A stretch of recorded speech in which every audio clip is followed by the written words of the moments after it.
Welcome, Be the Juicers, to Wellness Wednesday. My name is Lionel Correia, and today we're going to talk about changing your story. I'll never lose weight. I can't eat healthy. Who's going to love me? I'm going to continue to struggle financially for the rest of my life. I can't run a marathon. What are you, psycho? I was born slow. It's too hard. I'm too old for this now. These are all just some of the many stories which we as humans tell ourselves. The reality is, all these examples are nothing more than just made-up stories. We control our thoughts and our lives, and we can change our story. It starts by changing what we think or believe, better explained by changing our thoughts. Zig Ziglar says, if we change the input, then we change the output. Meaning if we change our thoughts or the way we think about something, our actions and results should change as well. Rewriting our story with our thoughts is only the first step though. It's our actions which really change our stories. We can think about doing something all the time, and although that's powerful in itself, we must act upon that change we wish to see, and frankly, that is one of the most challenging steps sometimes. Some things are easier than others, but it's only natural for a goal or a deserving story to be challenging to change. So how do we do it? The simple answer is one day at a time. It's our habits which form us both mentally and physically.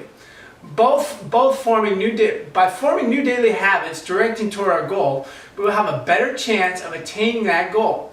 This also has a lot to do with time management and having a game plan. Let me give you an example. For the longest time, I have always been afraid of public speaking. When I found out that I had to give a speech with 300 people for my cousin's wedding, I was more than a little intimidated. I could have just curled up in a little ball of fear and said, dude, I don't think I can do this, man. Find someone else. Basically living up to my old story and being a big wuss at the same time. Instead, here's what I did. I started attending Toastmasters classes once a week, learning public speaking skills in order to practice facing my fear as well. After a few months of that, I also began writing and practicing my speech 3 to 4 weeks in advance.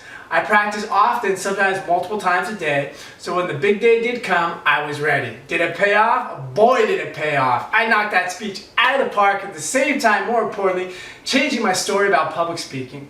I'm not trying to brag, but rather give you an example of how and why changing your story is so important. I am far from a professional public speaker, but if I ever had to do it again, I'd be less intimidated than I am now, and I would know what to do in order to get ready for the speech. You might say, well, sure, I'd love to lose 30 pounds, but I don't know how to do it. Nothing to worry about there. You can find a coach, friend, family member, anyone who has some knowledge about losing weight. This way you're responding and living into the solution rather than reacting and having a victim's mentality. Changing your story can be one of the best ways of invoking positive change in your life. It's not always easy, but if you chunk it down to what you do daily and you stay organized with good habits, you'll find that your story will change with time. Here's an important quote relating to the topic.